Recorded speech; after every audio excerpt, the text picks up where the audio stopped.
Salutations, Roboteers, your friendly neighborhood Voltsicle here, and I'm going to give you an overview of the newest patch notes and my opinions on some of the content. Okay, let's jump right in and look at the post together, and we'll start off with our first look at the details of the missile launcher. As with all functional components, you can purchase this part with both RP and GC, and even though the exact amounts haven't been listed, it has been indicated that the price will be slightly less than Aeroflak, since this weapon keeps the same form factor. The launcher also has a 2-second lock period, where your targeting reticle has about as much leeway as spotting currently does.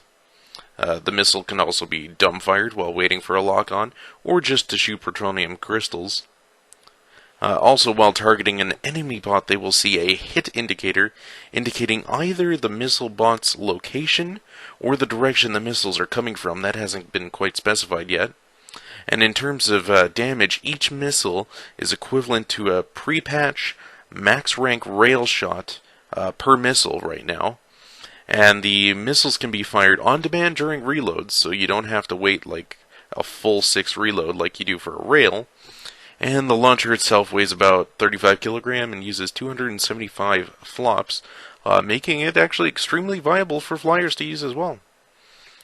Now, in one of my Reddit posts, I tried to call out what this weapon was going to be best used as by design, in terms of it not being made for ground-to-air, not being a better flak cannon, essentially.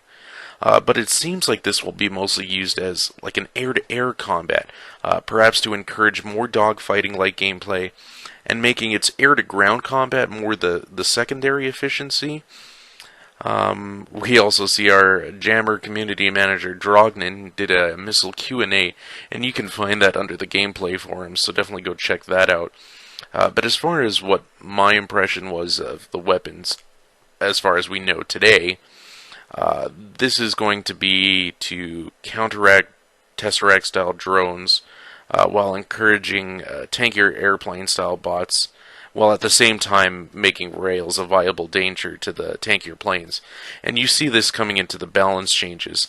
They didn't want to let this new weapon outshine rails, so there's a 22% damage per shot output increase. But I also think this goes hand in hand with the other balance changes to buff the airfoil HP and nerf the aero rudder HP. This is just quickly to discourage Tesseract-style plane, because they want the big, tanky flyers. Now, if we move down and look at some of the general improvements, they include better aiming for the Aeroflak, remembering whether mirror mode is toggled per session. That's from you turning it on during an editing, going into and playing a match, and then coming out into the editor, and it still being either toggled on or off, whatever was prior to the match. Now we're going to see a huge quality of life improvement by adding color to the connection crystals of plutonium towers. Now, they say connection points, I assume they mean crystals, and when they say plutonium towers, I assume they also mean the reactor. This will surely help those people that are just learning the League and BA game types, but there are some veteran players that still have issues with this. So if it is as I assume, and the crystals that you need to shoot are the ones that are colored, that's going to be a big help. So let's jump down to the bug fixes. Okay, so there's a lot here, but the most important things to look for are the bugs in which you would cause robots with disconnected parts to continue functioning as though everything were still connected. So I'm just borrowing a video clip here, and as you can see on screen, this caused an unfair and unintentional gameplay consequence.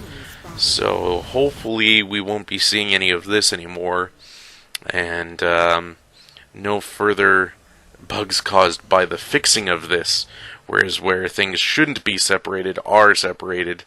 We definitely don't want the reverse. Now, they also fixed a number of connection issues with the corner slope, which were blocking legal connections. This alone caused me to rage quit my play session a number of times, and hopefully we'll never see this issue again. You can just see both the forums, Reddit. This plagued so many people, and I don't think it was necessarily just the corner slope. I think some other blocks were causing this issue.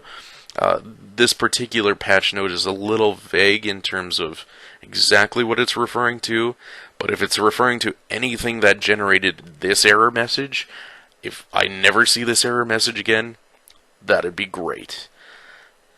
Now, we're seeing some improvements to mirrored components, some platoon changes in chat as well. That's all great. Just some quality of life fixes there. Another big one that would have an effect on the new missile launchers, though, is they fixed a bug which could cause the player's camera to be far higher than it should be when using mech legs.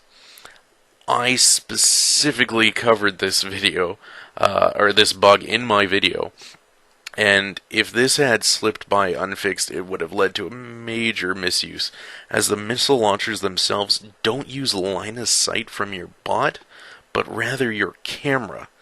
So as you see here, you could exploit this very much with the new weapon.